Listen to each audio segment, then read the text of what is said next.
And a lot of people know this. A lot of investors know this. A lot of very ruthless, powerful, insidious forces know this. And they're turning up to rape and plunder. And we are the ones who are supposed to be protecting and promoting the interests of our people. And then in such cases, you are not to be fearful, but you have to be aggressive, especially now, going for the next 50 years. We should be making a very assertive, aggressive stance at protecting and promoting the interests of our country. And Minister, there are more than 19 illegals operating in Musapongani and Uthan Plantation. I can tell you, please send your officers from migration to go and do their job. These are examples of what happens when we don't protect the interests of our landowners.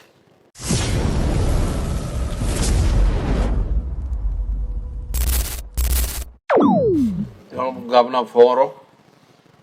Thank you. I stand to support this bill. And just add my comments in relation to this. First and foremost, I want to commend the Minister for taking advantage of the developments in technology. He's done this with migration, and as a result, we're able to see faster processing of visas, passports, and other activities at migration, and I'm quite happy to see that he's doing this in lands, and I will support this. Although I do agree with Puka on his comments that we should ensure that we have necessary mechanisms in place to protect the interests of our people.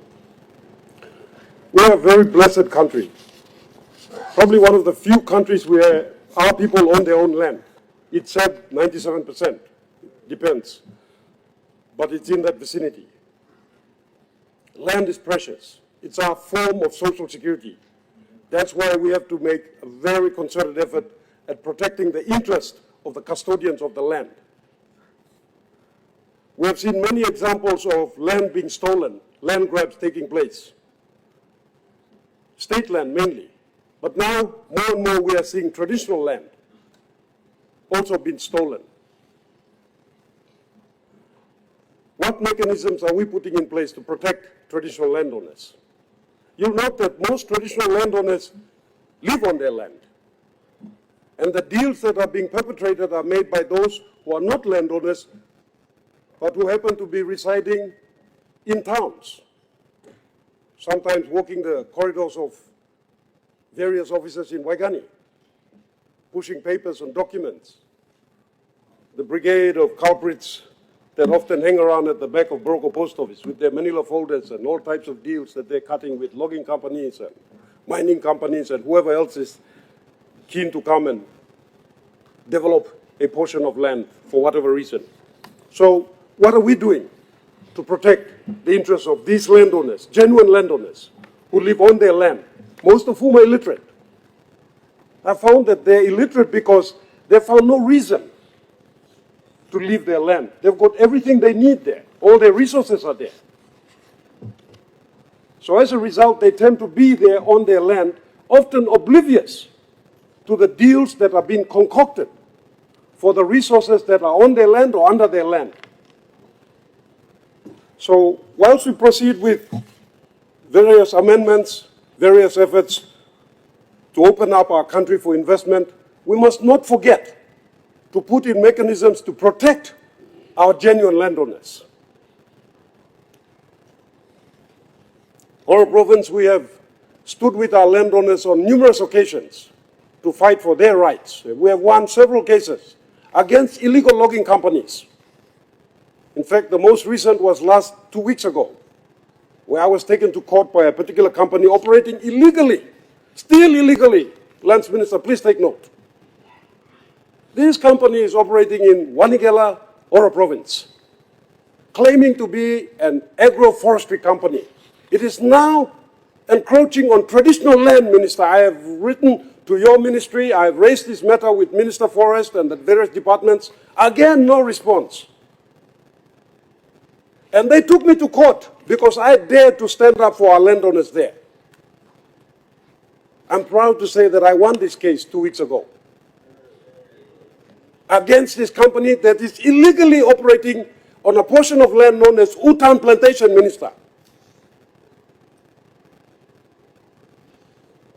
And now they are encroaching on traditional land. And it's not just in there. They're doing this in an area known as Musapongani as well. Again, another illegal land activity that's taking place there. By again, another company claiming to be an agroforestry research or agroforestry development company, also operating there illegally. Minister Lance, you are also Minister for Migration. And you did a wonderful job by sending your team out there to do a sweep of illegal miners operating in Waubulolo. I believe you deported 19 of them. Minister, there are more than 19 illegals operating in Musapongani and Uthan Plantation. I can tell you, please send your officers from migration to go and do their job. These are examples of what happens when we don't protect the interests of our landowners. The ones who have elected us to represent them, to speak for them, to stand for them. The ones that we must not forget. When we enter this parliament, we must not abandon them and their dreams and hopes and aspirations at the doorways, but we must bring them with us and fight for their interests at all times. I'm sad to say that in many instances, many government departments now, authorities especially, created to protect and promote PNG interests, have instead deviated from their interests to protect PNG interests, promote PNG interests, and are instead serving whoever turns up with some whimsical idea and a bag of money. And suddenly they have a license here, a permit there, and they turn up, oftentimes with police. They can even abuse our court systems. And our people don't have the wherewithal to protect their land interests. So in such amendments, what are we doing to ensure that these people, our illiterate people, but our people, their interests are protected? What are we doing with these amendments?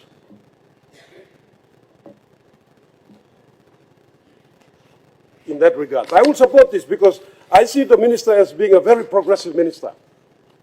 He's getting things done. He's doing that with migration, he's doing that with lands, and so therefore I have trust and faith that he's going to do the right thing. But I just want to urge that we also put in place mechanisms to protect our people out there who don't have the financial wherewithal to go to court, to fight and protect their interests, that we must do that on their behalf.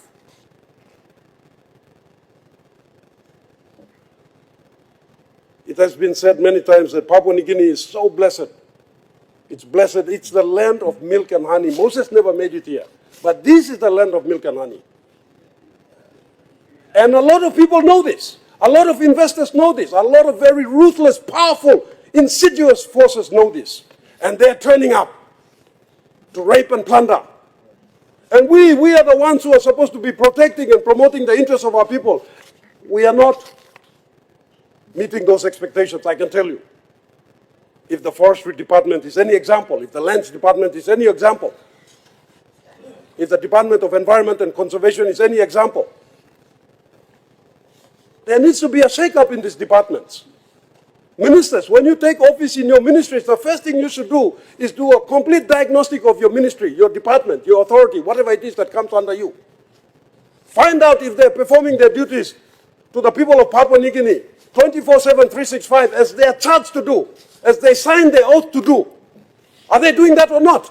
In many instances, ministers, I will tell you that they're not doing it. And then in such cases, you are not to be fearful, but you have to be aggressive, especially now, going for the next 50 years. We should be making a very assertive, aggressive stance at protecting and promoting the interests of our country and our people, especially those landowners, those illiterate landowners who voted us to be here to protect and promote their interests at all times, 24/7, 365. Here we have all types of characters turning up. Genuine developers and transnational criminal cartels. They're all here rubbing shoulders, operating together. They wear their neckties and speak their fancy language and bring their army of lawyers and accountants, and we might be overwhelmed into thinking that they're here to help us. I can tell you in most instances, 90% of them are here for their own reasons. Driven by profit, driven by greed. And we are the people who have been elected here to protect our people and screen them and scrutinize them and see whether they are genuine or not. In our own houses, for instance, we do not allow criminals to come in. We don't allow thieves to walk in. We don't allow the rapists and murderers to come and mingle with our children. and our families. So we should take that type of stance when we deal with this type of organizations and characters. We should assess whether they're here for genuine reasons or not. That should be the question we ask ourselves. And we've had many inquiries to that effect. For example, the Tos Barnett inquiry. An inquiry into crime, organized crime in the forestry sector. That inquiry came and went and nothing happened. And then the SABL inquiry. Same thing, same players, same people were named, same organizations were identified, also nothing happened. Lots of taxpayer money spent, absolutely no results in regards to the recommendations made in those two inquiries. And if they did an inquiry into fishing, I can tell you it's very similar. The only difference is it's out there in the open sea, so you can't really tell. When it happens in forestry, you can see them cutting a forest, trees are being felled, bulldozers are going through, they're trespassing on traditional land, they're mistreating landowners there. You can see it happening, but out there in open seas, you can't. So it's the same. And it's not just fisheries, it's not just forestry, alluvial mining, it's happening. For the next 50 years, what are we going to be doing? Are we going to be complacent? Are we going to ignore our people and then just run back to them every 5 years hoping for their vote, and then once we get it, we abandon them? It's a question I'm just posing here whilst debating this very important bill that has been brought to us to consider. I'm proud that in my province I have taken cases on behalf of my landowners on numerous occasions, and we have won 3 of them. But it's been a struggle because the very departments and organizations and authorities and whatnot, filled by Papua New Guineans, by the way, public servants, instead of helping me and my people, they have fought against me and my people. They have sided with these cartels and transnational criminal organizations. That's what they are. They might be calling themselves investors and developers, but that's not what they really are. If you were to peel the sheep skin, you'll find the wolf skin right there. And if you even were to remove that, there the snake skin is. And many of them are here operating in our hotels, and they walk through our government departments. They turn up here. They communicate with us. They ask for a coffee and sit down and say, Minister, Governor, I have some things I wish to discuss with you. And they wear their neckties and they speak their fancy English and they carry their army of accountants and lawyers.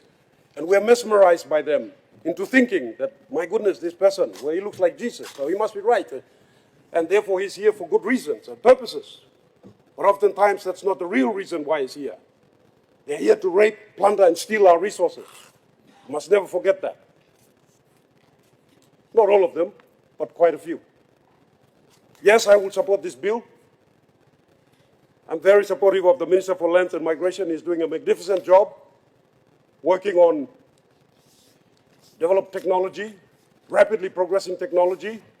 The internet is here, the age of information and misinformation. AI is now here. Finally, I just want to say that we have to start educating our public servants, our people, our children about this advancing technology, and we have to utilize it for the good of our people, put in place those necessary mechanisms to protect our people, especially our landowners. And before I wrap up, I do know that the member for Koyari Hiri has some proposals and some ideas on land management. I think these are great ideas. We should embrace them. They propose how best we can manage our land and protect them for our landowners, our traditional landowners, and ensure that as long as we are in charge of our land, we will remain a robust, united nation moving forward. Thank you.